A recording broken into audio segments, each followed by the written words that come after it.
అమ్మ మన పార్టీకే ఓటేయాలి, మన ఎంపీలను ఢిల్లీకి పంపించాలి, ఢిల్లీలో మనం చక్రం దింపాలి, మన ప్రాంత పౌరుషం ఏందో అక్కడ చూపించాలి. మీరు గెలిచేది లేదు, పీకేది లేదు, ఒక్క సీటు కూడా గెలరు, ఢిల్లీలో చక్రం దింపుతారా? అమ్మా దేశం కోసం ధర్మం కోసం మాకే ఓటేయండి. ఇది దేశం కోసం ధర్మం కోసమా? దేశం అంటే ప్రజలు. ప్రజల గురించి ఏం ఆలోచించారు? మా పేదల గురించి ఏం చేసిరు? మా గురించి ఆలోచించేది ఒక కాంగ్రెస్ ప్రభుత్వం మాత్రమే. 500కే సిలిండర్ బుడ్డిచ్చుళ్ళు, మాకు ఇంటికి ఫ్రీగా కరెంట్ ఇస్తారు. అవ్వగారింటికైనా అత్తగారింటికైనా అక్కయ్యళ్ళింటికైనా గుడికి పోయినా మా పిల్లలు బడికి పోయినా ఉచిత బస్ సౌకర్యం కల్పిస్తారు. మాకు తప్ప తాలు తరువు లేకుండా వడ్లుకుంటారు.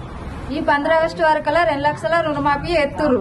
మా పేదల గురించి ఆలోచించే కాంగ్రెస్ పార్టీకే మా ఓటు. కాంగ్రెస్ కు ఓటేద్దాం, మంచి పాలనకు పునాదులేద్దాం.